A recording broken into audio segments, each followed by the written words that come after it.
Hello and welcome. My name is Atish Mathur, and this is the free ethics course in which I'm covering the entire ethics syllabus line by line. We're finishing the first topic, which has three components today. The first line in the main syllabus says ethics in human interface, और इसमें दो चीज़ें हम already cover कर चुके हैं, which is essence and determinants. आज हम consequences of ethics in human action खत्म करेंगे, and then we'll do a quick summary of some essential theoretical components of ethics, and ये हमारा पूरा ethics in human interface आज इस लेक्चर के साथ खत्म हो जाएगा. अब शुरू करने से पहले दो तीन बातें आपके साथ कर लेता हूँ, and then we will start with the lecture. First things first, अब नोट्स जो है मैं टॉपिक बाय टॉपिक दूंगा. सो फॉर एग्जांपल अभी हमारा एथिक्स इन ह्यूमन इंटरफेस आज लेक्चर के साथ खत्म हो जाएगा. तो L1 से लेके L3, क्योंकि ये इंटर रिलेटेड है, को रिलेटेड है. Essence, determinants and consequences, essence, determinants and consequences, इसको मर्ज करके आपको एक नोट प्रोवाइड कर दिया जाएगा. I am almost done writing it. I will publish it on the Telegram channel. The name of the Telegram channel is Atish Mathur official. So you can download it directly from there. इसमें कोई log in wall वगैरह कुछ नहीं है, आप directly download कर सकते हैं. दूसरा, आई नो कि अब थोड़ा सा साल ख़त्म होने को आ रहा है, so prelims and the onset of prelims थोड़ा थोड़ा अब हमारे को ना इम्पैक्ट करने लगेगा. लेकिन हमें ये ध्यान रखना है कि हम ये एग्ज़ाम क्लियर करना चाहते हैं, सिर्फ प्री क्लियर नहीं करना चाहते. सो आई कैन अंडरस्टैंड कि अभी आसपास बहुत सारे प्रीलिम्स कोर्सेज धीरे धीरे ऑलरेडी आ चुके होंगे, एंड आपको ये प्रीलिम्स की तैयारी कब करनी चाहिए और कब थोड़ी थोड़ी करनी चाहिए और कब से कम्प्लीटली करनी चाहिए, ये आपके करंट स्टेट ऑफ प्रेप पे डिपेंड करता है. आपके, अगर आपने पहले प्रीलिम्स दे रखा है तो उसके एक्सपीरियंस पे डिपेंड करता है. बट थोड़ा सा ये समय लीजिए, इस डर में मत अपने आप को खोइए, एंड कोशिश करिए कि दिसंबर तक आप जो भी मेंस के लो हैंगिंग फ्रूट्स हैं उनको कोशिश करिए कि आप एटलीस्ट थोड़ा समय दें और उनको एक बार करके रखें. ये प्री और मेंस के बीच में ये नया नहीं लगना चाहिए. That is something that I would generally advise over the years that I've seen, and especially now that the time between the pre and the mains is lesser, so you have to pay a little more attention to these things. इससे related एक और बात, मेरे पास बहुत सारे बच्चों के emails आए कि sir social issues, social justice, governance और आईआर जो हमारे काफ़ी हद तक छूट जाते हैं. आईआर दो इज़ हेविली करंट सेंट्रिक, मतलब मेंस के 6 महीने का आईआर ही मेंस में आता है, और प्री का आईआर बहुत ही स्टैटिक होता है, मतलब बहुत ही फैक्चुअल होता है, तो that is manageable. But at least social issues, social justice और गवर्नेंस जो एटलीस्ट 200 नंबर का होता है मिला के, इसको हम इग्नोर करते हैं. एंड अब अगर आप इसको अब ध्यान से देखें तो unbelievably they are the questions here are getting progressively tougher. यहाँ पे जितना सीधा लगता है क्वेश्चन वो उतना होता नहीं है, और एटलीस्ट हम उसे समझ नहीं पाते उतने लिमिटेड टाइम में. तो इसको भी थोड़ा सा हमें प्रिपेयर करना चाहिए. आई am figuring out a mechanism for this.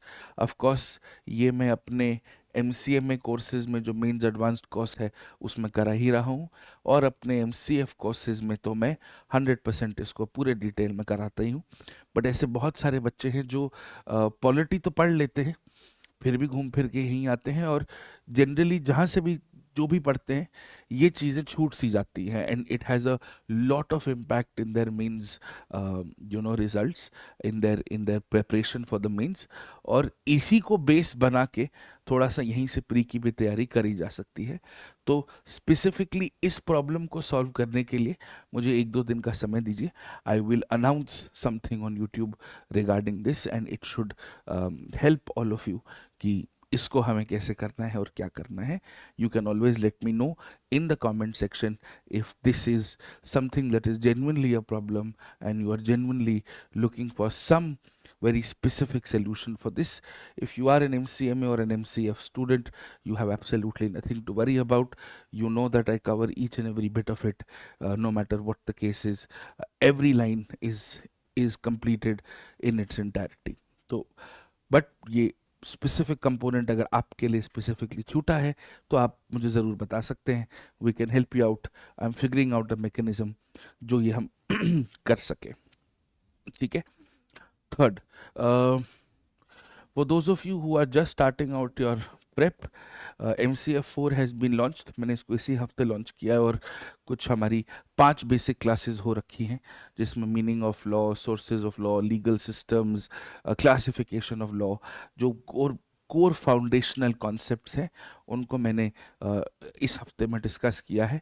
So if you'd like a holistic coverage of GS paper 2, the MCF4 is there for you. आपको इसमें MCF3 का भी बैक एंड एक्सेस मिलता है और 10 तरह की चीज़ें हैं. Now that the year is ending, very importantly, तो अभी थोड़ा सा करंट अफेयर्स कंपाइल करना इम्पोर्टेंट हो गया है. आई स्ट्रांगली रेकमेंड, अगर आपके पास ये ऑलरेडी है नहीं तो you must take our current affairs information management system tracker pro. I'll put the link in the subscription below, and if you don't have it you must. मैं बहुत rarely चीज़ों पे stress करता हूँ. This organizes your current affairs, your PYQs, your committees, judgments, data sets, schemes like no tomorrow. And especially for current affairs जिसमें only relevant articles with their snapshots, with their highlighted portions, with their summaries, tagged subject wise, topic wise, आप बड़े आराम से कर सकते हैं. You can simply filter and say मुझे पिछले 6 महीने के हिंदू के, साइंस एंड टेक के, एक्सप्लेन्ड या टेक्स्ट एंड कॉन्टेक्स्ट क्या आर्टिकल्स चाहिए. आपको एक जगह पे सारे मिल जाएंगे without any change in the original article. जो आप उसे पढ़ सकते हैं उसकी समरी भी आपको मिलती है. और इसी के बेसिस पे we have restarted our current affairs magazine called what a month. 2 editions are already out. The third will be out नवंबर का. दिसंबर 5 तक हम उसको रिलीज कर देंगे. So you can always use that. And lastly, बहुत लोगों ने रीचिंग आउट कमेंट सेक्शन में भी है, मैं ये क्लियर कर देता हूँ. यस, साइंस एंड टेक और इन्वायरमेंट का प्रीलिम्स 2026 का एक dedicated course is going to be launched. Sir is just getting ready with his lectures and his notes. We will launch the course on 15th of December and classes will start immediately thereafter. You will know all the details on 15th of December. आप इसकी बिल्कुल चिंता मत करिए. Sir is getting ready. Sir is finishing all of his other commitments. He will exclusively be doing this here and all will be taken care of. जैसा आपको हम already inform कर चुके हैं. I am just reiterating what you already know. ठीक है. So that is that. अब थोड़ी पढ़ाई करते हैं, आज के लेक्चर को समझते हैं. ठीक है, चलिए. So when we are discussing consequences of ethics, इसको हम 3 लेयर्स में करेंगे. सबसे पहले हम समझेंगे कि ये कॉन्सिक्वेंसेस इंपॉर्टेंट क्यों हैं. क्यों हमें ये जानना जरूरी है कि जो हमारे डिसीजंस हैं उससे क्या इम्पैक्ट होता है, और वो इम्पैक्ट और उसका इम्पैक्ट का रीजन क्या है, वो क्यों इम्पोर्टेंट है, उसके इम्पैक्ट को समझना बहुत इम्पोर्टेंट है. फिर हम समझेंगे कि उनका इम्पैक्ट एक्चुअली होता क्या है. लेयर 1 आपको समझाएगा कि हम जो डिसीजंस ले रहे हैं ऑब्वियसली कुछ इम्पैक्ट को सोच के ले रहे हैं, तो हमारे लिए वो इम्पैक्ट की क्या रेलेवेंस है, उसका क्या फिलोसॉफिकल फाउंडेशन है, वो हमें लेयर 1 से समझ में आएगा. लेयर 2 से समझ में आएगा कि जनरली वो हमारे इम्पैक्ट क्या होते हैं, इसको किन फैक्टर्स को हमें ध्यान में रखना चाहिए. और लेयर 3 में हम एक एग्जाम्पल मैट्रिक्स बनाएंगे.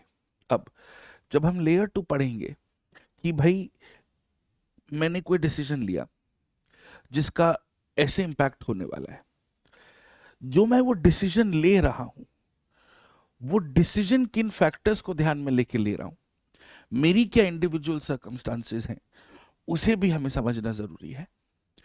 और ये जो टॉपिक है कॉन्सिक्वेंसेस ऑफ एथिक्स, इसका एग्जाम में बहुत ज्यादा रेलेवेंस है, बिकॉज यहीं से आपके केस स्टडीज का बेस बनता है। आप नोटिस करेंगे आपसे ज्यादातर जो केस स्टडीज पूछी जाती है, यही पूछी जाती है कि एथिकल कोर्स ऑफ एक्शन क्या है, या आपके सामने क्या ऑप्शंस अवेलेबल हैं, या आप ये डिसीजन क्यों ले रहे हैं या कैसे ले रहे हैं। At the end of the day it is nothing but consequences. तो अगर आप कॉन्सिक्वेंसेस को अच्छे से पढ़ते हैं, इसी को आप मोस्ट डोमिनेंटली अपने केस स्टडीज में अप्लाई करते हैं। तो इसलिए इस लेक्चर को बहुत ध्यान से, इसको बहुत अच्छे से समझेंगे। You can always customise the lecture, you can always make it your own. मैंने अगर कुछ हेडिंग्स लिखे हैं कॉन्सिक्वेंसेस के, इसको आप सब डिवाइड करना चाहते हैं, आप बिल्कुल कर सकते हैं। I will discuss this in class, so that's not a problem. तो चलिए शुरू करते हैं। फर्स्ट थिंग्स फर्स्ट, देखो, ethical choices are not just about what makes you feel good or what makes you feel bad. Ethical choices कभी भी सिर्फ आपके बारे में नहीं होते। It is never just about how you feel about a decision that you have made. Generally हम जो भी डिसीजंस लेते हैं, उससे एक chain of consequences, a chain of events trigger हो जाते हैं। उनका इम्पैक्ट हम पे भी होता है, दूसरों पे भी होता है, और एक लार्जर स्पेस में भी होता है। उसको आप सोसाइटी कह लीजिए, आप उसको कम्युनिटी कह लीजिए, आप उसको स्टेट कह लीजिए, आप उसको देश कह लीजिए, इंटरनेशनली कह लीजिए। वो डिसीजन पे डिपेंड करेगा, डिसीजन लेने वाले पे डिपेंड करेगा। बट ये कहना कि एथिकल डिसीजंस और decisions taken by a human being is only about the human being would be incorrect. हम जो भी डिसीजन लेते हैं, उसका इम्पैक्ट सिर्फ हम पे नहीं, बहुत लोगों पे पड़ता है। तो इसलिए सबसे पहले हम ये समझना है कि ये इम्पैक्ट इंपॉर्टेंट ही क्यों है, क्यों हम कॉन्सिक्वेंसेस के बारे में बात करते हैं, क्यों हमें इस बात से फर्क पड़ता है कि हम जो डिसीजन ले रहे हैं उसका किस पे क्या इम्पैक्ट पड़ने वाला है, क्यों पड़ने वाला है, और हमें उससे क्या फर्क पड़ता है। इसको समझने के लिए we have some theoretical foundations, some moral philosophers, some schools of thought, जो हमें इस बात को समझने में थोड़ी सी मदद करेंगे।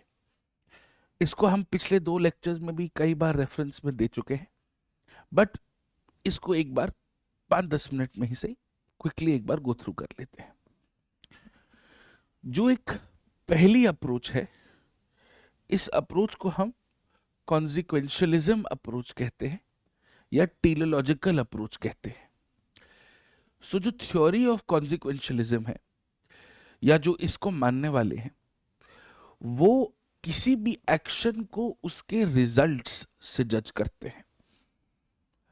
डिसीजन सही है अगर वो सही इंपैक्ट दे रहा है, उसका सही आउटकम है, उसका फायदा ज्यादा है और नुकसान कम है। सीधी भाषा में कहें कि ends are justifying the means. कई बार किसी चीज को पाने के लिए कुछ उल्टी सीधी हरकतें करनी पड़ती है। अब वो उल्टी सीधी हरकतें क्या वो सही चीज को पाने के लिए जस्टिफाइड है कि नहीं, इसको अगर आप मानते हैं तो इसको आप कॉन्सिक्वेंशलिज्म कहते हैं, टीलोलॉजिकल थॉट कहते हैं।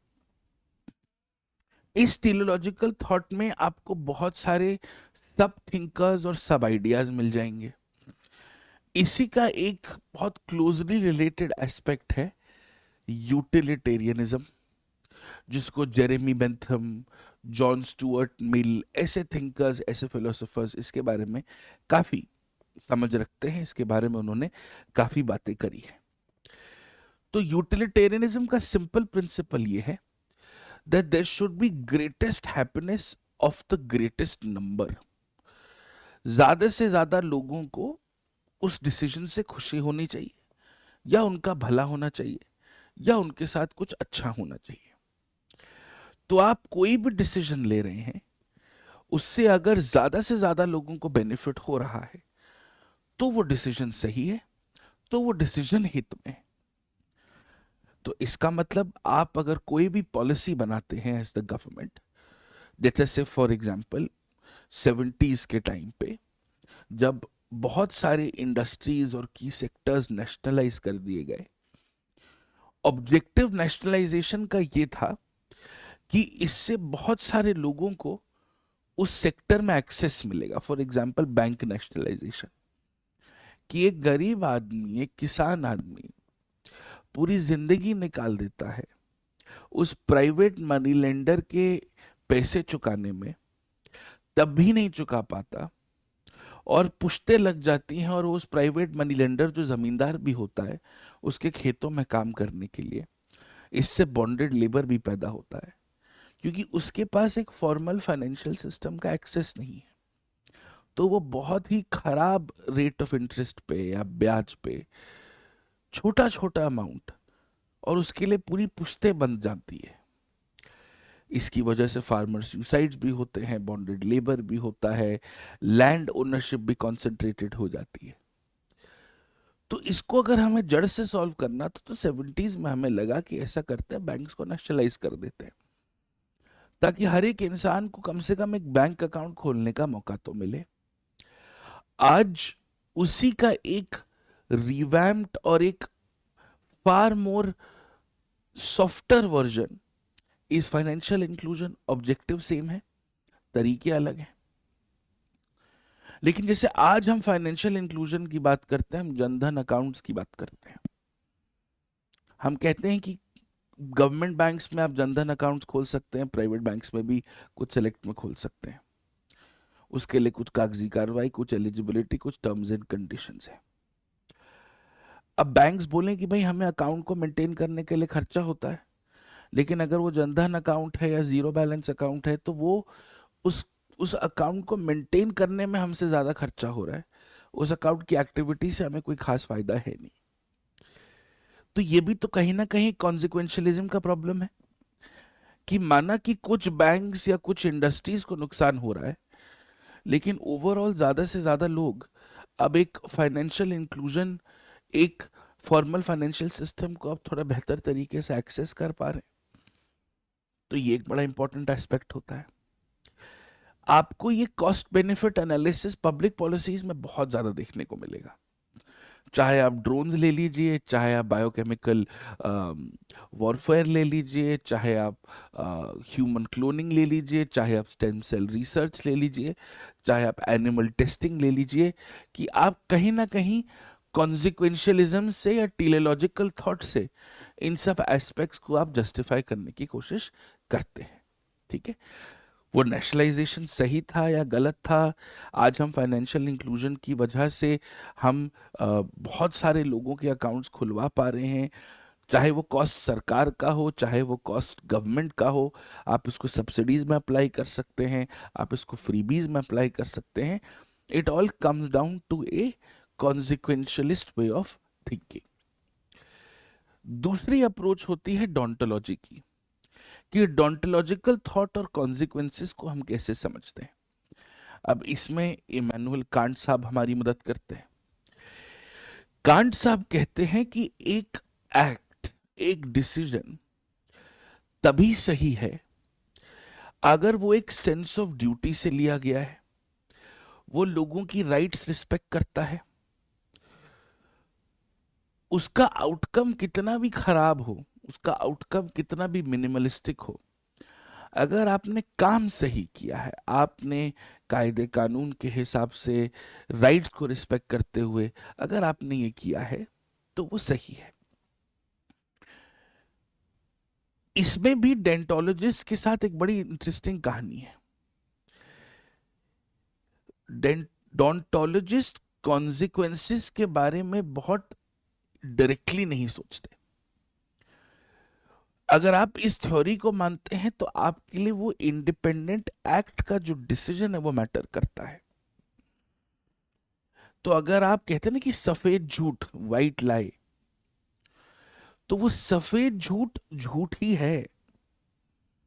आप उसमें किसी को ट्रबल से बचाना चाहते हैं, किसी को टेंशन नहीं देना चाहते हैं, आप किसी को और परेशान नहीं करना चाहते हैं, लेकिन वो झूठ से किसी का भरोसा तो टूटता है।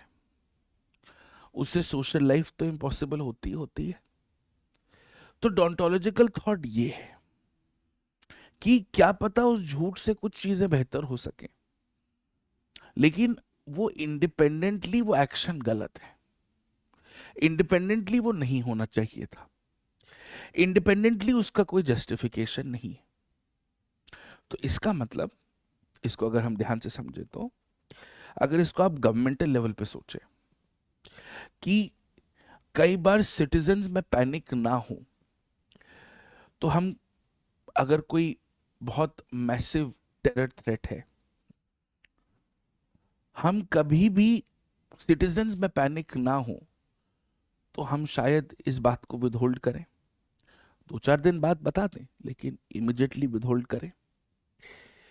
हम ये जरूर कह सकते हैं कि अरे सरकार ने हमको ये नहीं बताया कि भाई टेरर थ्रेट है, हम पे भी कुछ हो सकता था। लेकिन सरकार ने ये भी तो सोचा कि भाई अगर मैं आपको ये बता देता तो फिर आप पैनिक में हो जाते, और शायद आपको पैनिक करने की जरूरत नहीं थी। तो इसीलिए डोंटोलॉजिकल थॉट और उसके कॉन्सिक्वेंसेस, उससे जो रिलेशन बनता है, उसे पढ़ना बहुत जरूरी है। कांट का कहना है कि the people are ends in themselves, कोई लार्जर पर्पस मत ढूंढिए, and it is partly about preventing disasters consequences, कि आप लोगों को सिर्फ इस्तेमाल मत करिए ताकि आपके कॉन्सिक्वेंसेस बच सके। इसकी एक तीसरी अप्रोच है जो एरिस्टोटल प्रमोट करते हैं, उसे कहते हैं वर्च्यू एथिक्स। इन सबको मैं आज लेक्चर के बाद एक सिंपल सिंपल भाषा में समराइज भी कर दूंगा। तो वर्च्यू एथिक्स की क्या कहानी है?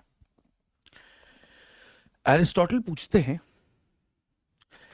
कि आपको अपनी जिंदगी में प्योर खुशी चाहिए, यूडेमोनिया के नाम से। तो यूडेमोनिया आपको अपनी जिंदगी में, या जिंदगी में अनअडल्टरेटेड हैप्पीनेस कैसे मिलती है? वो अनअडल्टरेटेड हैप्पीनेस आपको मिलती है एक अच्छे कैरेक्टर से, कुछ अच्छे वैल्यूज से, कुछ चीजों को ध्यान में रख के।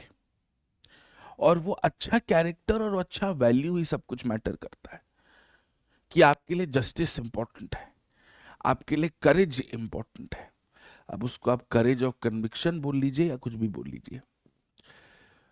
और over a period of time इन्हीं कैरेक्टर वर्च्यूज से आपको इनर हार्मनी मिलेगी, आप अंदर से खुश रहेंगे, आपकी रिलेशनशिप से लेके, फ्रेंडशिप से लेके, जितने भी एसोसिएशंस हैं वो स्टेबल रहेंगे। और अगर बैड कैरेक्टर है, आपकी कुछ वाइसेस हैं, तो उससे आपको हमेशा कॉन्फ्लिक्ट मिलेगा, उससे आपको इंस्टेबिलिटी मिलेगी, उससे आपको सोशल डीके मिलेगा। तो एरिस्टोटल जो वर्च्यू एथिक्स को प्रमोट करते हैं, वो इसको एक बहुत ही लॉन्ग टर्म व्यू से देखते हैं, कि आप जो भी डिसीजंस ले रहे हैं इस वैल्यू सिस्टम के अकॉर्डिंगली लीजिए, इस वैल्यू सिस्टम को ध्यान में रख के लीजिए। Because at the end of the day what matters is what you are and how you have become over a long period of time. हमारे कुछ इंडियन ट्रेडिशंस में भी इन चीजों के बारे में बात हुई है। मैं कर्मा को 2 तरीके से देखता हूं। एक तो जो, जिसको हम एक कर्मा डॉक्ट्रिन कहते हैं, हिंदुइज्म में भी है, जैनिज्म में भी है, बुद्धिज्म में भी है, कि आप जो भी काम कर रहे हैं इंटेंशनली, जो भी आप एक्टिवली ये काम कर रहे हैं, इसका एक आपको रिवॉर्ड मिलेगा, रिटर्न मिलेगा, फल मिलेगा, फ्रूट जिसे हम कहते हैं मिलेगा। कभी इमिडिएटली मिलेगा, कभी लेटर मिलेगा, कभी आ, बहुत समय बाद मिलेगा। आपको एक छोटा सा पर्सनल एग्जांपल देता हूँ। 12 साल हो गए पढ़ाते हुए। आप मेरे साथ इस YouTube चैनल पे जुड़े हुए हैं, काफी लोग काफी समय से, काफी लोग अभी रिसेंटली। मुझे 12 साल लग गए इस पूरी YouTube जर्नी को थोड़ा सा स्टेबल करने में। ये चैनल आई थिंक 5-6 साल पहले शुरू किया था, और 5-6 साल लग गए इसको 100,000 सब्सक्राइबर्स, मतलब आप लोगों का ये चैनल बनाने में। क्यों? क्योंकि आप इस चैनल का एक भी वीडियो देख लीजिए, वो क्लिकबेट नहीं होगा, आपको किसी भी चीज की कमी नहीं महसूस कराएगा, आपको अपने आप पे डाउट नहीं कराएगा। कोई भी ऐसी चीज जो आपको हेल्प ना करे इस एग्जाम के लिए, वो आपको इस चैनल पे एक भी वीडियो में नहीं मिलेगी। चाहे ये उस टाइम का हो जब मैं संस्थाओं के साथ जुड़ा हुआ था, या अब जो पिछले 2 साल से हम अपना काम खुद ही चुपचाप कर रहे हैं। क्योंकि एक फंडामेंटल बिलीफ है कि we understand what it is to be an aspirant because we've been one, and we understand what it is to be guided and to also be misguided. तो वो एक बेसिक वर्च्यू पे हम ये काम करते हैं। इसमें टाइम लगता है, बिल्कुल लगता है। हमारे बहुत साथी हैं जो कहां से कहां पहुंच गए, हम अभी भी हैं। तो इट डज नॉट मैटर कि हमारी ग्रोथ कितनी है, वॉट मैटर्स इज कि हम ये कैसे कर रहे हैं और ये क्यों कर रहे हैं। राइट? The karma principle. आज नहीं तो कल, नहीं तो परसों, let us see what future has in store for us. तो ये भी तो तरह से कॉन्सिक्वेंस हुआ। तो अगर हमारा कंडक्ट एथिकल होगा तो हमारा रिवॉर्ड भी एथिकल होगा। I can say this, for example, in absolute clarity. We are the only civil services preparation platform जो बहुत क्लियर कट रिफंड की बात करता है। हफ्ते भर में ले लीजिए, कभी 2 हफ्ते भर में ले लीजिए, क्योंकि हमें अपने पढ़ाने पे भरोसा है। And that is why our refund rates are 0.28%। But उससे ज्यादा ये आपका हक है, and we can not take that away from you. तो ethical conduct will always give you an ethical reward. उससे मेरिट जनरेट होता है, वो स्टेबल होता है, लॉन्ग टर्म होता है। Short term conduct, unethical conduct, उससे आप परेशान ही रहेंगे कि यहां से क्या जुगाड़ कर ले, वहां से क्या जुगाड़ कर ले, ये ठीक कर ले, वो ठीक कर ले। तो वो कर्मा बहुत इंपॉर्टेंट है, और गीता में भी लिखा है निष्कर्म कर्मा। आप अगर यही सोच के काम करते रहेंगे कि आपको क्या मिलेगा या नहीं मिलेगा उससे, तो आप अपने काम की प्योरिटी से दूर हो जाते हैं। अगर मेरा काम एज ए टीचर पढ़ाना है तो पढ़ाना है और नोट्स बनाना है, सिंपल। एक टाइम पे कॉम्प्रिहेंसिव नोट्स इंपॉर्टेंट थे, आज कॉम्प्रिहेंसिव और कंसाइज नोट्स दोनों इंपॉर्टेंट है। तो बनने हैं, पढ़ाना है तो पढ़ाना है। मैं नहीं कह रहा हूं कि हमसे ज्यादा एथिकल कोई नहीं है, गलतियां हम सब करते हैं, we only get better over time. But point ये है कि आप बस काम करते रहिए। जैसे एस्पिरेंट्स के लिए भी हम कहते हैं कि एक बार आप इस एग्जाम साइकिल में घुस गए तो एक एकेडमिक एक्सरसाइज है। आपका काम है बस अपने परफॉर्मेंस को रिव्यू करते रहना। हर दिन ये नहीं सोचना कि मेरा सिलेक्शन हो जाएगा या नहीं, उससे कुछ नहीं, बस अपने आप को ही अंदर से कष्ट होता है। सो अगर आप अपने काम को लेके बहुत इन्वॉल्व है, आप उसके फ्रूट से डिटैच्ड रहेंगे कि आप एज एन एस्पिरेंट, आपका काम पढ़ना है, अच्छे से पढ़ना है, आप पढ़ाई करिए। आपको पीवाईक्यू आने चाहिए, आपको सिलेबस आना चाहिए, आपको प्रैक्टिस करनी चाहिए, आपको बहुत अच्छे से अपने सिलेबस के टॉपिक्स मैनेज करने चाहिए, वो आपका काम। आप काम करते रहिए over a period of time, आज कल परसों there will be good that happens to you. तो अगर आपका एक्शन ड्यूटी बेस्ड है, it will sustain you over a period of time. उससे जनरली वेलफेयर होता है, उससे जनरली सोशल ऑर्डर होता है। तो कर्मा और निष्कर्म कर्मा का जो कॉन्सेप्ट है कि कॉन्सिक्वेंसेस जो मैटर करते हैं, वो कॉन्सिक्वेंसेस बहुत ही हायर लेवल पे मैटर करते हैं, वो दुनिया के लेवल पे मैटर करते हैं। आप अपने पर्सनल रिवॉर्ड के चक्कर में दुनिया को मत भूल जाइए। And then you have an approach called social ethics और कम्युनिटेरियनिज्म। कि एथिक्स का मतलब सिर्फ यही नहीं है कि मुझे ठीक होना है, मेरे को अपने हिसाब से सही करना है, दुनिया में जो हो रहा है होने दो। It is also about what happens to the community at large if they decide to do this or do that or to take decision X. आपको consequences कलेक्टिवली भी सोचने पड़ेंगे कि फॉर एग्जाम्पल आप न्यूक्लियर एनर्जी में research तो कर रहे हैं, अब आपने कहा आप न्यूक्लियर एनर्जी सिर्फ सिविलियन यूज के लिए करेंगे, लेकिन उससे न्यूक्लियर बॉम्ब तो बन ही सकता है ना, और that will lead to a nuclear arms race. And well, that will lead to a nuclear arms race, then the world has no end to see.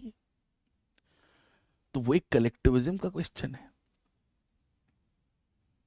So you have to look at these consequences from these aspects कि जो उसका impact है वो सही होना चाहिए, वो जो डिसीजन है वो अपने आप में सही होना चाहिए, सही वैल्यूज और सही प्रिंसिपल्स पे वो डिसीजन होना चाहिए। आप बस अपना काम करिए, ज्यादा इम्पैक्ट के बारे में मत सोचिए। आपका काम अगर सही है, if you are doing what is right, बस उसको आप करते रहिए। इसका मतलब ये नहीं है कि if somebody is a drug dealer तो वो बड़ी शिद्दत से ड्रग डीलर ही बने पड़े, ताकि उनका एम्बिशन है पाब्लो एस्कोबार बनना। कर्मा प्रिंसिपल ये नहीं है कि आप कोई भी काम सिंसियरिटी से करें वो सही होगा। सही काम सिंसियरिटी से करिए, सही काम सही तरीके से करिए, और जो डिसीजन है उसका ओवरऑल इम्पैक्ट आपके बियॉन्ड क्या होता है। तो इन बेसिस पे हम ये डिसाइड करते हैं कि देखो, हम जो कॉन्सिक्वेंसेस की बात कर रहे हैं वो क्यों मैटर करते हैं, वो इस थ्योरेटिकल फ्रेमवर्क की वजह से मैटर करते हैं। Then comes the next question कि जब हम वो डिसीजन ले रहे हैं, हम लेंगे डिसीजन तभी तो कॉन्सिक्वेंसेस हैं, तो उस डिसीजन को इवेल्युएट करने की भी कुछ फैक्टर्स हैं। सबसे पहला है फ्री विल।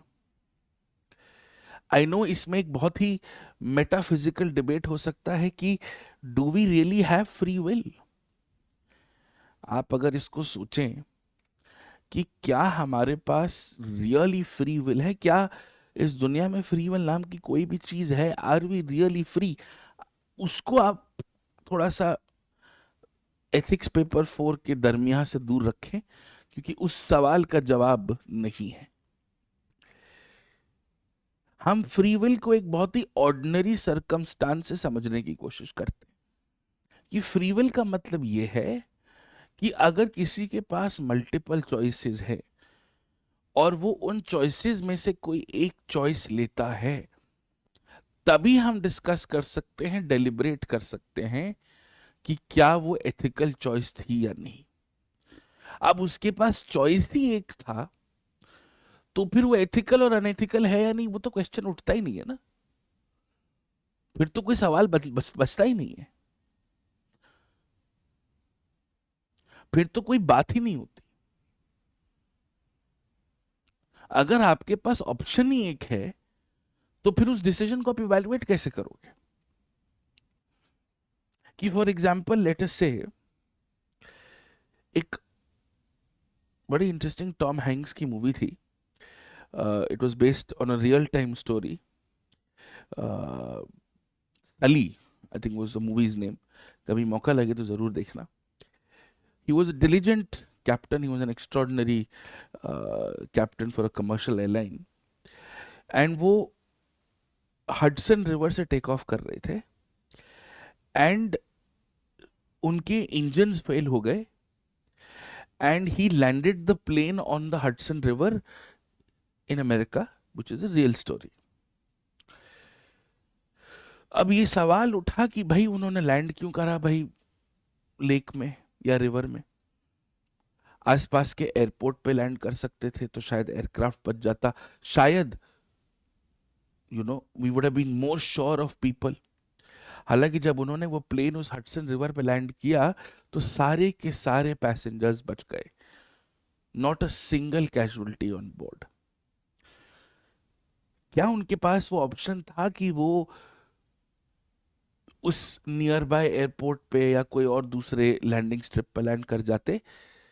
प्रैक्टिकली उनके पास नहीं था। वो उनके एक्सपीरियंस की वजह से उनको ये समझ में आया कि मेरे पास कोई ऑप्शन ही नहीं है, मुझे इस लेक पे ही अपना एयरक्राफ्ट लैंड करना पड़ेगा।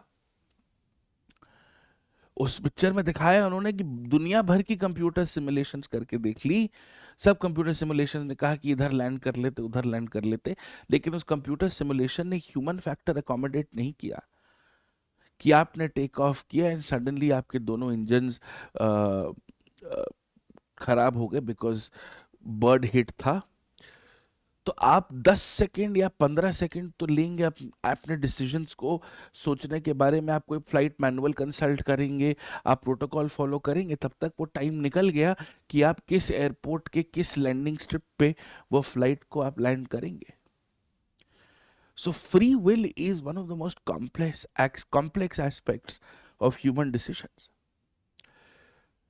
The second aspect is knowledge. अगर हमें अपने डिसीजन के कॉन्सिक्वेंसेस के बारे में नहीं पता तो फिर हम कॉम्प्रोमाइज्ड हैं। हम अपनी फ्री विल एक एथिकल मैनर में तब तक एक्सरसाइज नहीं कर सकते जब तक हमें उनके कॉन्सिक्वेंसेस के बारे में नहीं पता, जब तक हमें उसके इंपैक्ट के बारे में नहीं पता। फॉर एग्जाम्पल, अगर कोई बच्चा है, आजकल के बच्चे वैसे ही बड़े शैतान होते हैं, वो उस बच्चे ने उसके हाथ में एक टैबलेट दिया, उसके हाथ में आपने एक फोन दिया, उसने वो टैबलेट या फोन उठा के ऐसे फेंक दिया। अब उस बच्चे को थोड़ी पता है कि कोई चीज खराब करना गलत है, उस बच्चे को तो आइडिया ही नहीं है। इसको एक बहुत प्रैक्टिकल एग्जांपल से समझिए कि जब घर में मेहमान आते हैं and the parents showcase their children कि आओ बेटा गा के सुनाओ, आप बेटा नाच के सुनाओ, आप बेटा पोएम सुनाओ, आप बेटा रिपोर्ट कार्ड लाओ। अब बच्चे को एक सोशल सेटिंग में कैसे बिहेव करना नहीं पता, उसने मूंगफली उठा के पापा पे मार दी, तो पापा मम्मी ने उठा के बच्चे को बाथरूम में बंद कर दिया एज अ पनिशमेंट मैकेनिज्म। उसको थोड़ी पता है कि सबके सामने मूंगफली मारना गलत है, वो तो मूंगफली मारना ही गलत है, वो अलग बात है, बच्चे को थोड़ी पता है। Then the third aspect is fear. इसमें एक सेल्फ डिफेंस का कॉन्सेप्ट आ जाता है कि अगर कोई किसी को मारने की कोशिश कर रहा है, कोई मुझे मारने की कोशिश कर रहा है और मैं उन्हें सेल्फ डिफेंस में मार देता हूं, तो मैं एक एब्सोल्यूट फ्री विल से थोड़ी डिसाइड कर रहा हूं, मैं तो अपनी जान बचाने के लिए किसी और की जान ले रहा हूं।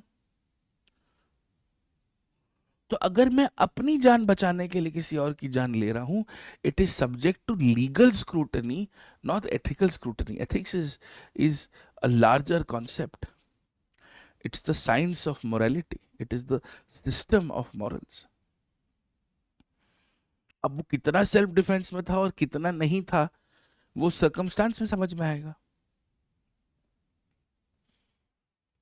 फिर एक और फैक्टर हो सकता है कि उस इंसान का पैथोलॉजिकल स्टेटस क्या है जब वो डिसीजन ले रहा है। फॉर एग्जाम्पल, पैथोलॉजिकल मतलब उनका मेडिकल स्टेटस क्या है, उनकी वेलबींग का क्या स्टेटस है। डोमेस्टिक वायलेंस गलत है, इसका कोई जस्टिफिकेशन नहीं है। लेकिन अगर कोई हस्बैंड है जिसको स्किज़ोफ्रेनिया है, वो अपने पार्टनर को मार पीट रहा है, he subject to a mental disorder. उस हस्बैंड को आप अनएथिकल बोलोगे तो दो बार सोचना पड़ेगा, क्योंकि उस मेडिकल डिसऑर्डर जिसको हम स्किज़ोफ्रेनिया कहते हैं, उससे उनकी नॉलेज कॉम्प्रोमाइज्ड है, उनकी फ्री विल कॉम्प्रोमाइज्ड है। आज से कुछ समय पहले दिल्ली में एक जू है, वहां पे एक टाइगर थे। एक इंसान जो मेंटली स्टेबल नहीं थे, मेंटली ऑल राइट नहीं थे, वो उस टाइगर के पिंजरे में कूद गए, जाके टाइगर को हालू बोल के आएंगे। फिर टाइगर ने अलग तरीके से हालू बोला, लेकिन वो जो कूदे हैं वो अपने कैपेसिटी के बियॉन्ड थे ना। Then is the fourth aspect called habit.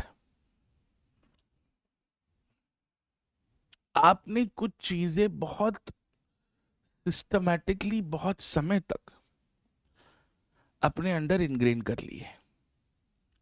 अब जैसे फॉर एग्जाम्पल, जैसे जापानीज कल्चर है, जापान में people are very polite, they are very empathetic towards each other. एक 30 सेकंड का साइड ट्रैक लेके, if I could say this, because you know we have a responsibility to. हमारे देश की सबसे बड़ी प्रॉब्लम यह है कि हम एक दूसरे के लिए एम्पथेटिक नहीं। अगर होते तो हम कूड़ा सड़क पर नहीं फेंकते, होते तो हम अननेसेसरली सड़कों पे हॉर्न नहीं बजाते, तो हम लाइन में खड़े रहते, हम अननेसेसरीली क्राउड नहीं करते, क्योंकि हम एम्पथेटिक नहीं। हम सड़क की उल्टी साइड नहीं चलाते, क्योंकि अगर हम सड़क की उल्टी साइड चला रहे हैं तो हमें ये समझ में आता कि भाई उससे जो सही साइड पे आ रहा है, बिन बात के, बिना किसी गलती के उसकी जान जा सकती है। तो हम ओवर स्पीड नहीं करते, तो हम ड्रंक ड्राइविंग नहीं करते। It's a basic case of lack of empathy. अगर मेट्रो से जा सकते हैं तो जबरदस्ती फॉर्चूनर में हॉर्न दबा के दिल्ली में घूमते नहीं। It's not a Fortuner, it's a Fortuner. अब इसको आप जापान से कंपेयर करिए। The people of Japan are culturally trained to always be very very kind, benevolent, very very very very forgiveness seeking. उनकी गलती होगी या नहीं होगी, वो झुक के आपसे हमेशा माफी मांग लेंगे। तो अगर जापान में कोई अमेरिकन काम करने गया और अमेरिका थोड़ा सा कि यो ब्रो व्हाट्स हैपनिंग, या get back to you later, या my people will call your people, या हाउ इज इट गोइंग, वो उनकी जनता थोड़ी कॉर्पोरेट है। Get back to me EOD and all that, why is this not happening. तो if an American is working in Japan और वो उस जापानीज इकोसिस्टम में थोड़े पोलाइट नहीं होते, तो उसको थोड़ी पता है कि क्या हो रहा है, क्योंकि वो उनकी हैबिट नहीं है, वो उनकी हैबिट नहीं है। अभी रिसेंटली एक बहुत बड़ा वीडियो वायरल हुआ, ऑस्ट्रेलिया में एक जगह है एडिलेड करके, वहां पे एक इंसान जिसके लिए हमने स्वच्छ भारत अभियान और ओपन डेफिकेशन फ्री जोन जो इंडिया में प्रोग्राम्स चलाए थे, खैर वो जो इंसान है उनकी नेशनैलिटी की क्लैरिटी मुझे है नहीं, बट वो ओपन डेफिकेशन कर रहे थे एडिलेड की सड़क पे। अब उन्हें शायद लग रहा होगा कि उनके देश में ये नॉर्मल होगा, ऑस्ट्रेलिया में तो नहीं है। तो क्या वो इलीगल था? यस। उनको इस बात का इल्म तो नहीं था।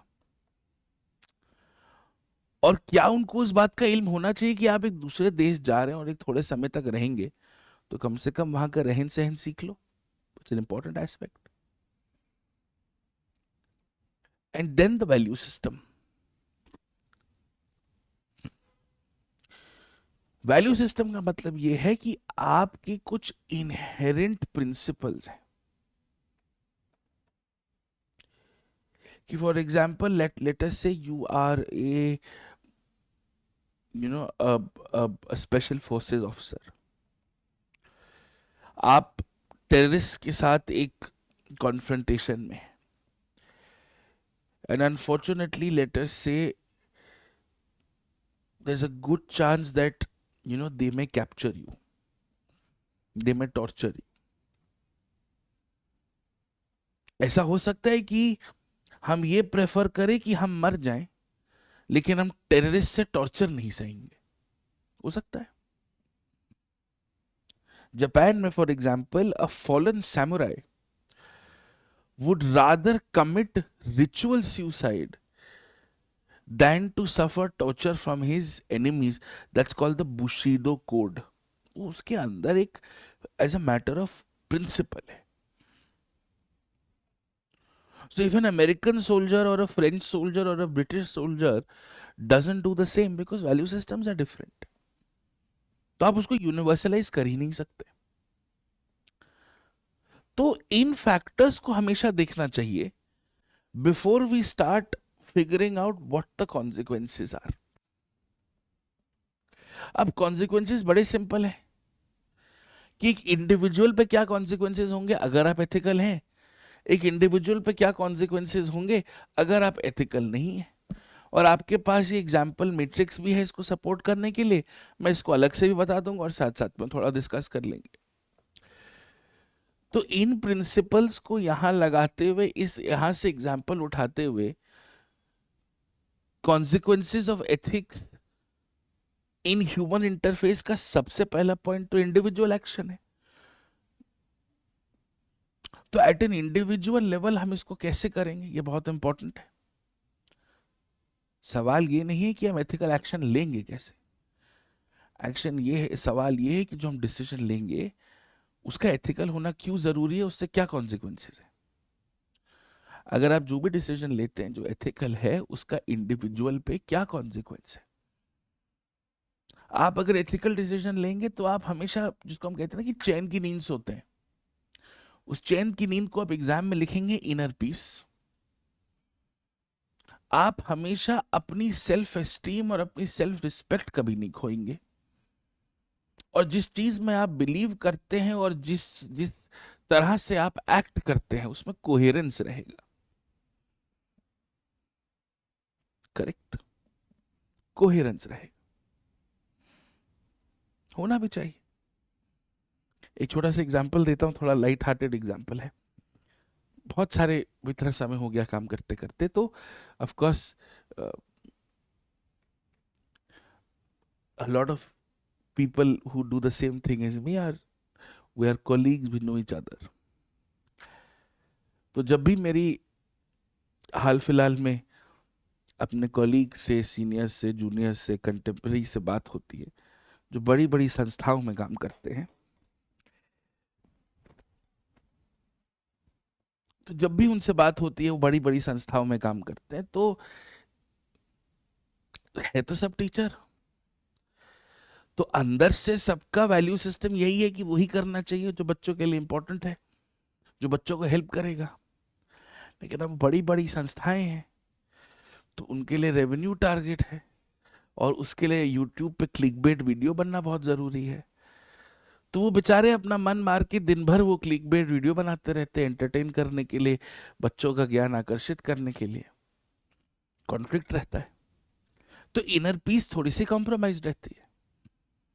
पैसा जरूर जबरदस्त मिलता होगा, नो डाउट, लेकिन वो परेशान तो रहते होंगे। It is like the same thing as saying कि आप अगर एक एक्टर हैं और आप मानते हैं फिटनेस में, और आप मानते हैं हेल्दी लिविंग में, और आप जुबान केसरी का ऐड कर रहे हैं, तो कहीं ना कहीं तो खटकेगा ना। तो इसलिए वो एथिकल डिसीजन लेना बहुत जरूरी है, and this will develop a sense of better judgement. आपके डिसीजंस इंपल्सिव कम होंगे क्योंकि उसमें अर्जेंसी और इमीडिएसी नहीं होगी। आपके जो एसोसिएशंस होंगे वो हेल्दियर होंगे क्योंकि आप कंसिस्टेंट है। आप एक हायर्ड असैसिन नहीं है, आप एक मर्सी किलर नहीं है, आप एक मर्सिनरी नहीं है।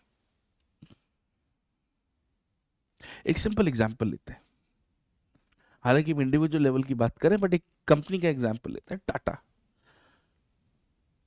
लोग टाटा नहीं छोड़ते, टाटा लोगों को नहीं छोड़ती, लेकिन ये स्टार्टअप कल्चर, उसमें लोग हर 2-3 साल में अपनी कंपनियां बदलते रहते हैं। क्यों? क्योंकि कहीं ना कहीं कुछ चीजें ऐड होती हैं, कहीं नहीं होती है, कुछ अच्छा लगता है, कुछ नहीं लगता है, और जहां अच्छी अपॉर्चुनिटी मिलती है वहां जंप करते हैं। अब वो सही है या गलत है, वो एक इंडिविजुअल कॉल है। किन रीजंस की वजह से कोई कंपनी छोड़ता है, कोई दूसरी ऑर्गेनाइजेशन ज्वाइन करता है, वो एक इंडिविजुअल कॉल है। बट पॉइंट ये है कि आपका वो रीजन सही होना चाहिए, और आपके डिसीजंस अगर फंडामेंटली एथिकल हैं, तो कम से come over a long term आपकी क्रेडिबिलिटी ठीक रहेगी। जनरली ट्रस्ट, एक तरह का रेफरेंस, एक तरह का लीडरशिप आपकी अच्छी रहेगी। सो एट एन इंडिविजुअल लेवल आपके रिलेशनशिप्स, एसोसिएशंस, आपकी इनर पीस, आपका जो, आपका उस सोसाइटी, कम्युनिटी, उस ऑर्गेनाइजेशन में जो आपकी पोजीशन है, वो ज्यादा बेहतर रहेगी। आप अगर एथिकल नहीं रहते एट एन इंडिविजुअल लेवल पे, तो इसी का उल्टा आपको अंदर से ये गिल्ट खाता रहेगा, अंदर से गिल्ट खाता रहेगा। आज नहीं तो कल आप उसके बारे में सोचेंगे ही सोचेंगे, और आप हमेशा कॉन्फ्लिक्टेड रहेंगे। ये शब्द हम सुनते हैं ना कि आई एम सो कॉन्फ्लिक्टेड, इसका टेक्निकल टर्म है कॉग्निटिव डिसोनेंस, कि आप क्या मानते हैं और आपके एक्शंस क्या हैं, वो दोनों चीजें ऐड नहीं हो रही। इससे कई बार एंजाइटी बहुत स्ट्रांग लेवल से डेवलप हो जाती है। ये भी एक बहुत फंडामेंटल रीजन होता है कि बहुत लोगों को बहुत चीजों के नशे भी होते हैं, इसका एक बहुत रियल इम्पैक्ट भी है। और कहीं ना कहीं हम इसको रैशनलाइज करने लग जाते हैं कि नहीं, मैंने जो किया वो उस समय ठीक था, और कोई ऑप्शन नहीं था। हम अपने आप को दिलासा देने की शुरू कर देते हैं, हम अपने आप को कंसोल करने की शुरू कर देते हैं, और इसका इम्पैक्ट पड़ता है। फॉर एग्जाम्पल, और ये बहुत कॉमनली इंडिया की सोसाइटीज में देखा गया है कि when a man goes out to work, toxic work culture है, लेटर से वो कंपनी में, जिस कंपनी में काम कर रहे हैं, वो गलत चीजें सेल कर रहे हैं, या मिस सेल कर रहे हैं, या कुछ गलत काम कर रहे हैं, या कुछ गलत हो रहा है, और उस पे वो गाली भी खा रहे हैं दिन भर कि भाई तुमने ये नहीं किया, तुमने वो नहीं किया। कोई एक डिग्निटी नहीं है, सेल्फ रिस्पेक्ट नहीं है काम करने की, वो दिन भर फ्रस्ट्रेटेड है। And unfortunately he is married to somebody who is a very docile person. तो वो घर आके उन पे अपना सारा गुस्सा निकालता है। इसको ये मत समझिए कि एक जस्टिफिकेशन है, ये गलत है। Having bad workplaces is no justification to come home and beat your partner, obviously. But वो बैड वर्क प्लेस में रहना भी तो आपका डिसीजन है ना। तो उससे कई बार आप क्रिमिनल बिहेवियर इंड्यूस करते हो।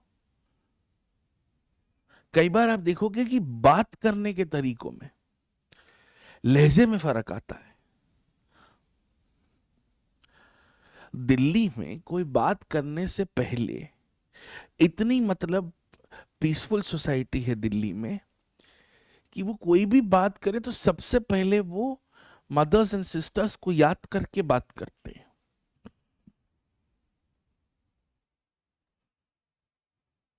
For the smallest of things, कि ओ मदर सिस्टर चीनी देगा क्या, वो चीनी का क्या लेना देना। सो इस तरह से you will C a lot of loss of individual ethical barriers eight a family level. आप अगर एथिकल रहेंगे, the bond of the family, the trust of the family, the togetherness of the family. एक generation से दूसरे generation तक you will see great things are passed on. और अगर आप एथिकल नहीं रहेंगे तो आपको अपनी फैमिली में ही वो दिखेगा, वो बैरियर्स, वो रिफ्ट दिखेंगे. आप अगर आपस में एक दूसरे से ठीक से बात नहीं करेंगे तो आपके बच्चे भी वही सीखेंगे, फिर आपके बच्चे भी वही करेंगे. तो फैमिली की क्या वैल्यूज है वो डिपेंड करता है आपका एथिकल कॉन्डक्ट कैसा है.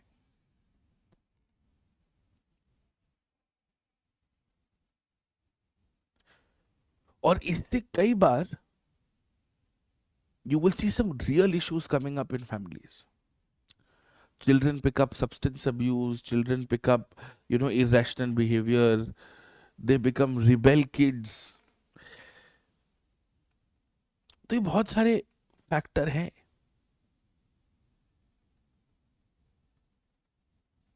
जो ये शब्द हैं जिसको हम कई बार बहुत लूजली भी यूज करते हैं, बट ये बहुत सीरियस शब्द है कि ट्रॉमा कई बार यहीं से निकल के आता है. सोसाइटली इसका भी उतना ही इंपॉर्टेंट इंपैक्ट है.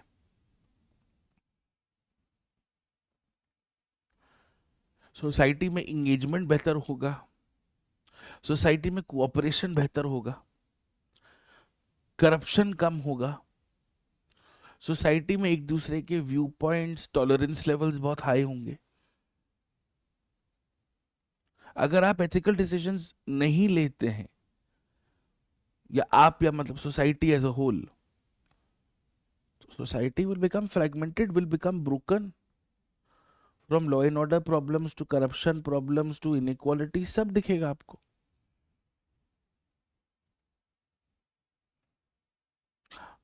आज अगर बहुत सारी चीजें नॉर्मलाइज हो गई हैं, वो इसलिए क्योंकि सोसाइटल लेवल पे उन चीजों को एक्सेप्ट कर लिया गया है. मतलब दिल्ली अब सेफ नहीं है, ये एक नॉर्मल बात है. And people have started living their lives in a way कि भाई, अरे 6-7 बजे 8 बजे के बाद तो बाहर निकलना ही नहीं है, तो कोई बात नहीं. अरे क्यों भाई?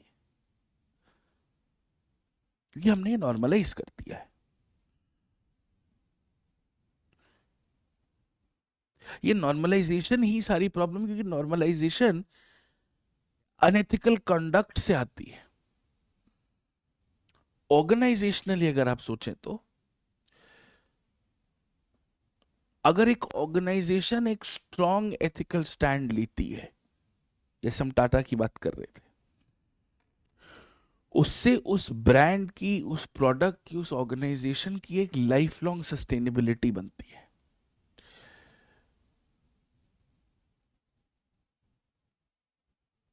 अगर आप ग्रो करना चाहते हैं तो बैंक से लेके इन्वेस्टर्स से लेके सब लोग आप पे भरोसा करते हैं. आपके जो ऑर्गेनाइजेशनल डिसीजंस होते हैं वो एक व्यू पॉइंट को लेके होते हैं, एक एक प्रिंसिपल को लेके होते हैं. आप अगर ऑर्गेनाइजेशनल या एथिकल डिसीजंस लेते हैं, किसी को आउट ऑफ टर्न प्रमोशन दे दिया, या अगर ऑर्गेनाइजेशन में कुछ गलत हुआ है उस पर आपने एक्शन नहीं लिया, या आपने भाई जिसको कहते हैं फेवरेटिज्म या नेपोटिज्म के चक्कर में आपने कुछ डिसीजंस ले लिए, आपने अगर कोई आपसे आके कंप्लेन कर रहा है कि देखो कुछ गलत हो रहा है, आपने वो सुना नहीं, तो विसल ब्लोअर इश्यूज होते हैं, लोग कंपनियां छोड़ के जाते हैं.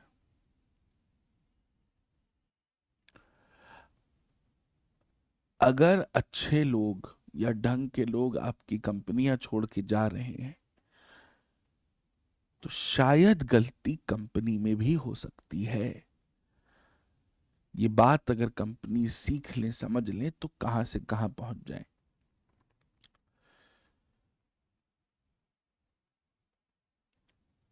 और इसको अगर आप एक पॉलिटिकल लेवल पे देखो, today everything that is wrong with politics is ethically wrong. आप इलेक्शंस का फ्रेमवर्क उठा लो जीएस पेपर 2 से,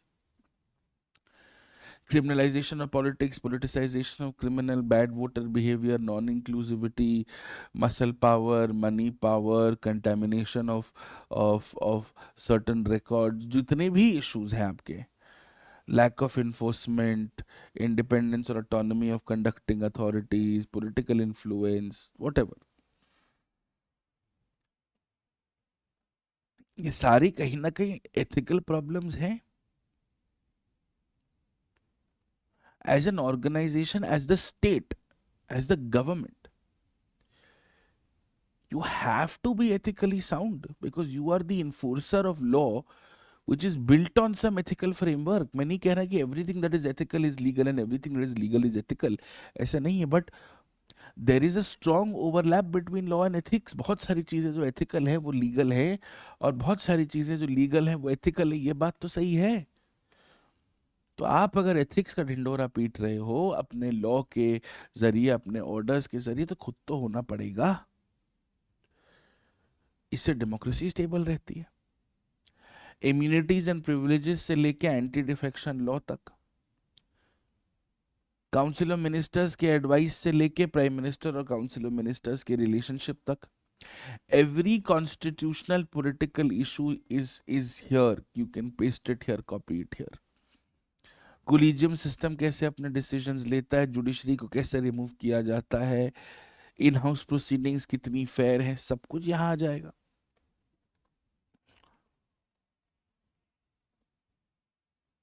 Tough decisions are also necessary decisions, but they must always be ethical decisions. That is the fundamental premise of it all. सारी कहानी यहां से शुरू होती है.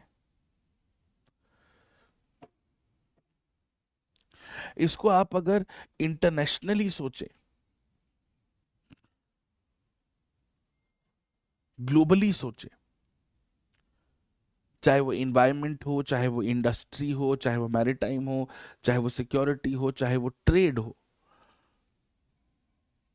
दुनिया भर के हम ट्रीटीज बनाते हैं, ह्यूमन राइट्स कन्वेंशंस बनाते हैं, फॉलो करना चाहिए. We should allow soft power to play a strong role because soft power is truly the impact a country has on the world. Global order stable रहता है.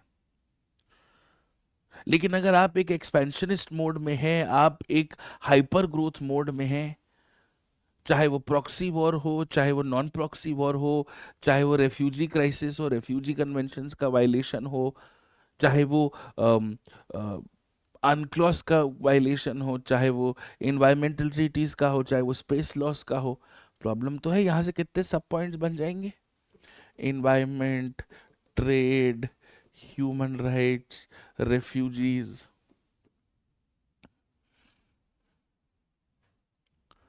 तो कहीं ना कहीं there is always going to be some और the other impact. आप अगर एक पोजीशन ऑफ टेक्नोलॉजी में हो, आप एक टेक कंपनी चलाते हो, आपके पास कोई टेक्नोलॉजी कुछ भी हो सकती है, उसका आप यूज कैसे करते हैं. अब एआई में डेटा कैसे प्रोसेस हो रहा है, एआई एथिक्स, एआई बायसेस. आज हम डेटा प्रोसेस करते हैं तो कंसेंट क्या इन्फॉर्म्ड है कि नहीं है, एक्सप्रेस है कि नहीं है. जब हम कहते हैं you have the right to have your data deleted, is that really happening, right to be forgotten, ये सारे कॉन्सिक्वेंसेस हैं. और इन्हीं को अगर आप एग्जाम्पल्स के थ्रू समझो तो कहानी और है. सो अगर मैं इसको एक अपने फ्रेमवर्क पे आ जाऊं, हमेशा थिंकर्स करते हैं, क्लासिक करते हैं, कंटेम्प्रेरी करते हैं, इंडियन करते हैं, वेस्टर्न करते हैं. तो अगर क्लासिक से शुरू करें तो एरिस्टोटल हमेशा कहते थे, जहां से हमने शुरू किया, अगर आप जस्टिस को कल्टिवेट करेंगे, मॉडरेशन को कल्टिवेट करेंगे, तो eventually you will have eudaimonia, absolute happiness in life. एक ऐसा शहर, एक ऐसा ऐसा देश, एक ऐसा रीजन, एक ऐसा गवर्नमेंट जहां लोग ना ब्राइब देना चाहते हैं ना लोग ब्राइब लेना चाहते हैं, eventually will become a more stable and a less conflicting zone.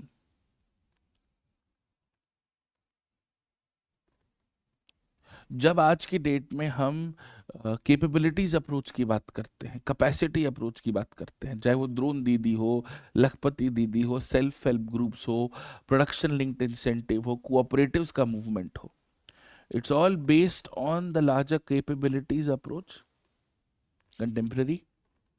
आप उनको एम्पावर कर रहे हो। आज हम education, right to education free देते हैं, आयुष्मान भारत देते हैं, ताकि आप एजुकेशन और हेल्थ भूल जाओ, वो हम देख रहे हैं। आप काम पे फोकस करो। वेस्टर्न थिंकर जॉन रॉल्स, जिसको हम पिछले 3 लेक्चर्स से हम उनको कोट कर रहे हैं, कि जो डिफरेंस प्रिंसिपल है उनकी थ्योरी में, डिफरेंस प्रिंसिपल का मतलब है कि ethical policies must benefit even those who are the worst off. मतलब अगर हमारे पास कोई ऐसा टैक्स सिस्टम है जो एक्चुअली एक्सट्रीम पॉवर्टी को रिड्यूस करता है, क्योंकि वो टैक्स सिस्टम प्रोग्रेसिव है, क्योंकि वो सोशल सिक्योरिटी के स्पेंड्स में बिलीव करता है, सोशल एक्सपेंडिचर हाई है, उससे ओवरऑल सोशल स्टेबिलिटी बेहतर होगी, क्राइम कम होगा क्योंकि गरीबी कम होगी। That is the concept of Rawlsian fairness, John Rawls Rawlsian fairness. Ambedkar साहब हमेशा कहते थे कि political democracy without social democracy is hollow.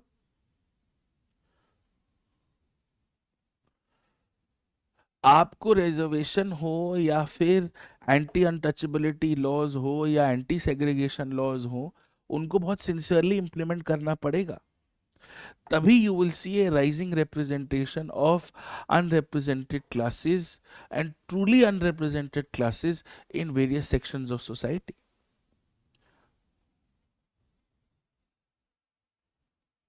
ठीक है, अब इसको आप एग्जाम्पल्स के फ्रेमवर्क पे देख लो, कि अगर फॉर एग्जाम्पल कोई सिविल सर्वेंट है, वो, जैसे आज हम AQI की बात कर रहे हैं, आप AQI का रिपोर्ट डेटा ऊपर नीचे कर रहे हो, लेकिन हमको पता है कि भाई जीना मुश्किल हो रहा है दिल्ली में, पानी छिड़कने से AQI थोड़ी कम हो जाएगा AQI टेस्टिंग प्लांट के पास।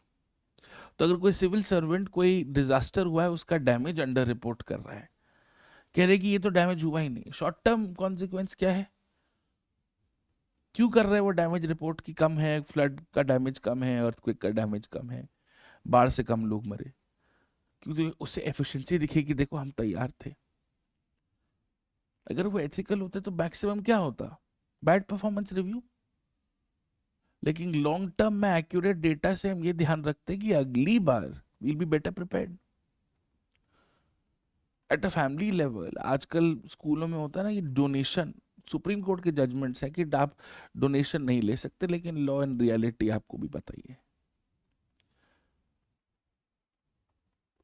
तो if a parent is refusing to pay a bribe, कि भाई हम तो पैसा नहीं देंगे, हम 1 साल वेट कर लेंगे, कोई बात नहीं, या हम कम एलीट स्कूल में जाएंगे जहां बच्चों को 5वीं कक्षा में आप पिकल बॉल खिला रहे हैं, कोई नहीं, हम बच्चे को कंचा खिला लेंगे, कोई बात नहीं, हम बैडमिंटन खिला लेंगे, हम क्रिकेट खिला लेंगे, कोई बात नहीं, अपना पिकल बॉल आप अपने पास रखिए, लेकिन हम घूस तो नहीं दे रहे। तो उससे एक, उस बच्चे पे क्या इम्पैक्ट पड़ेगा कि एजुकेशन आप खरीद नहीं सकते, you can't buy your way into merit, और you can't buy your way, और education is how you make of it.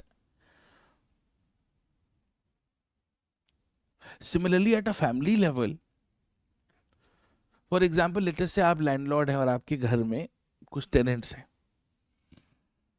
आज भी हर साल मैं देखता हूँ, सही गलत की बात नहीं है, मैं बस सीधी सीधी बात कर रहा हूँ, आज भी हर साल मेरे को students from minority, belonging to some minority groups और रिलीजन्स और व्हाटएवर, एवरी, जब भी राजेंद्र नगर का वो इनफॉल होता है, lot of time students don't get houses on rent. आज भी कश्मीर के बच्चों को दिल्ली में राजेंद्र नगर में घर मिलने में मुश्किल होती है, या उनसे किराया ज्यादा लिया जाता है।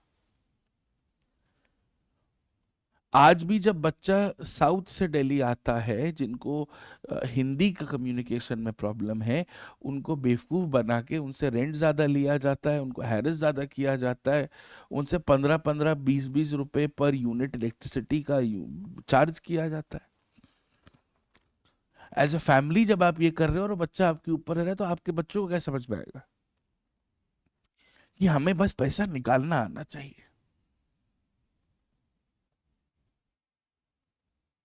लेकिन अगर आप उसी टेनेंट को अपने घर का पार्ट बना के रखो, वो आपके घर की इज्जत करेगा,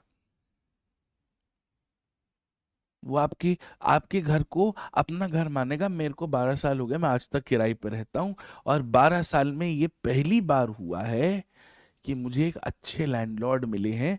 क्यों? क्योंकि वो इंडिया में नहीं रहते, वो बाहर रहते हैं। तो बाहर उनको समझ में आया कि टेनेंट्स तो आपको पैसा दे रहा है, तो वो आपके लिए इंपॉर्टेंट है। मतलब घर उन्होंने डीप क्लीन करा के दिया, मेरे को तो आंख में आंसू निकल के आ गए।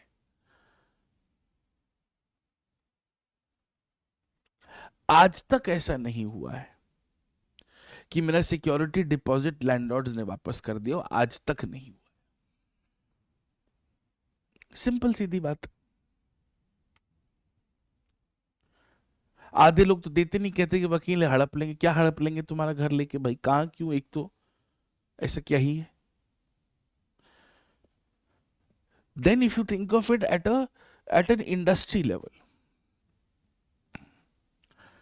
आप एक ड्रग मैन्युफैक्चरिंग कंपनी है, आपने एक ड्रग बनाया है जिसके साइड इफेक्ट्स हो सकते हैं, आपने बहुत क्लियरली लिखा कि ये साइड इफेक्ट है, मत लीजिएगा, या बहुत ज्यादा साइड इफेक्ट्स हो गए और आपने वो ड्रग रिकॉल कर लिया, आपको इमीडिएट फाइनेंशियल लॉस होगा।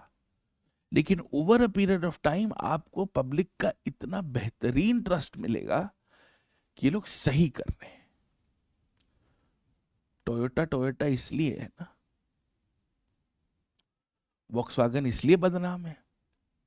जब वॉक्सवैगन, बहुत बड़ा स्कैंडल हुआ था कि यूरोप में पोल्यूशन टेस्ट में उन्होंने चीटिंग करी, और जब पकड़े गए तो फिर उन्होंने गाड़ियां मंगवाई, तो that they lost a lot of trust.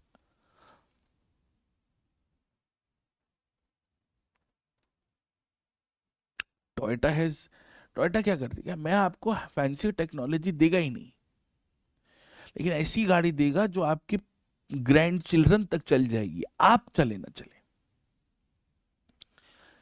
At a regional level also, ये फॉर एग्जाम्पल अगर आप हमारे नॉर्थ ईस्टर्न पार्ट को देखें, वहां पे जनरली पॉपुलेशन का गवर्नमेंट से मिसट्रस्ट है। आप सोशल ऑडिट्स रखें, पब्लिक हियरिंग्स रखें, एनवायरमेंट इम्पैक्ट असेसमेंट्स रखें, आप ट्राइबल ग्रुप्स, ट्राइबल काउंसिल्स का बहुत अच्छे से इंक्लूजन रखें, बहुत अच्छे से उनको इन्वॉल्व करें, उनसे बात करें, तो उनका आप पे ट्रस्ट होगा, and then they will support you and they will not create a hindrance.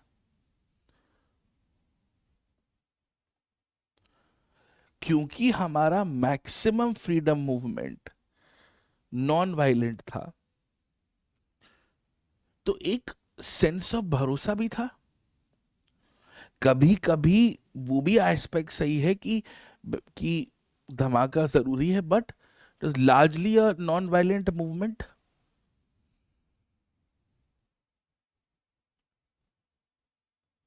हमने कभी एक्टिवली फर्स्ट मूव पे किसी की जान नहीं चाही। हमारी न्यूक्लियर पॉलिसी भी यही है। हम तो आज भी नो फर्स्ट यूज की बात करते हैं।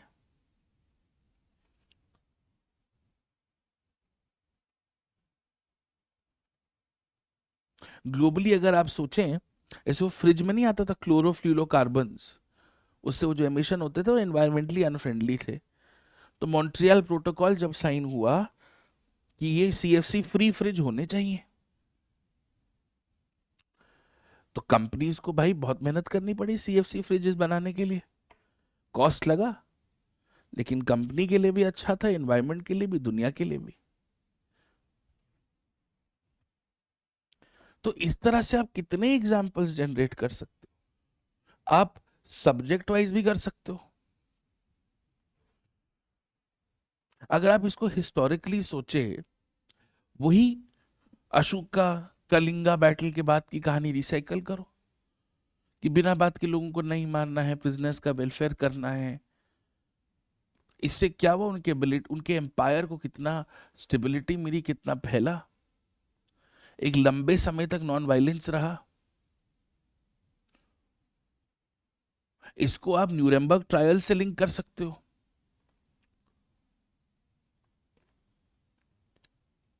कि just because Nuremberg trials are something, इस पे एक बड़ी अच्छी मूवी भी आ रही है, अगर कभी टाइम मिले तो जरूर देखना। They are one of the most dramatic trials of recent world history.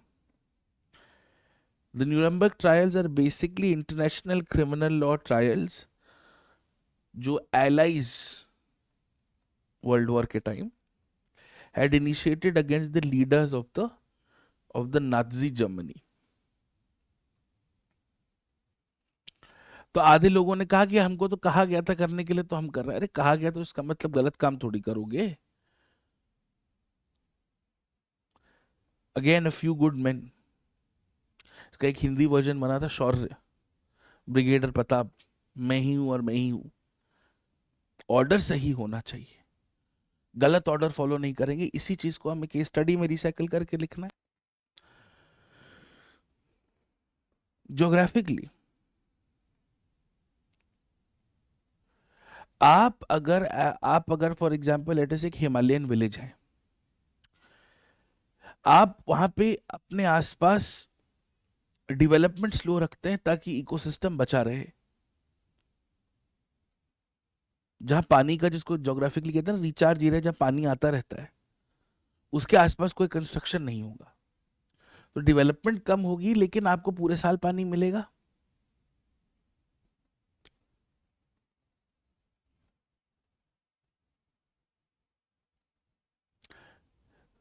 Navi Mumbai में वो एक पाम बीच रोड है, उसके आगे एक पूरे मैनग्रोव्स का फॉरेस्ट है। उसको जब तक आप प्रोटेक्ट नहीं करेंगे तब तक वो इकोसिस्टम बैलेंस नहीं रहेगा। तो मैनग्रोव्स को प्रोटेक्ट करना है as a coastal city, environmentally.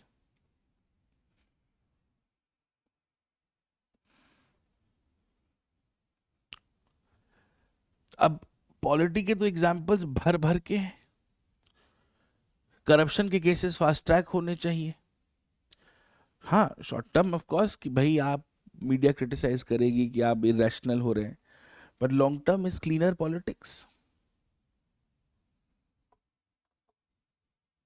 As a collector, अगर आप एक फेयर सिलेक्शन ऑफ बेनिफिशरीज एक स्कीम के लिए चूज करते हैं, चाहे वो लॉटरी बेस्ड हो सकता है, न्यूमेरिकल हो सकता है, कोई भी क्राइटेरिया से, तो फेयरनेस रहेगी।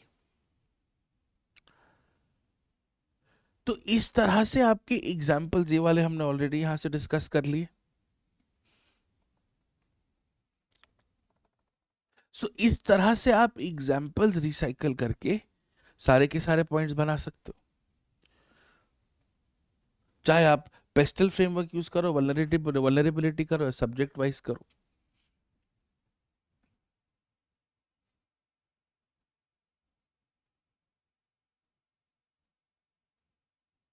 अगर आप जैसे आईआर में हम weaponising the river, if countries choose to not weaponise the river, कि भाई हम रिवर, तुम्हारा पानी नहीं रोकेंगे, तुमको जो करना है तुम कर लो, हम पानी नहीं रोकेंगे तुम्हारा, इतनी हम में इंसानियत है। इससे एक रिलेटिव पीस रहेगी। इकोनॉमिकली रिसेशन है, पैसे बढ़ाओ मत, अपने कम कर लो, लेकिन वेजेस मत घटाओ। डिजास्टर मैनेजमेंट में भी आप सिमिलर एग्जांपल लिख सकते हैं। अगर आप ऑनेस्टली बता दो कि भाई आजकल वो आता है ना, vulnerability index, vulnerability mapping, vulnerability framework, वो एथिकल एग्जांपल ही तो है कि आपका वल्नरेबिलिटी इंडेक्स क्या होना चाहिए, प्रिपेयर्डनेस इंडेक्स क्या होनी चाहिए। आप पहले से ही बता के रखो कि भाई इस एरिया में वल्नरेबिलिटी ऑफ सुनामी और फ्लड इज वेरी हाई, तो यहाँ की घर वर मत बना लेना।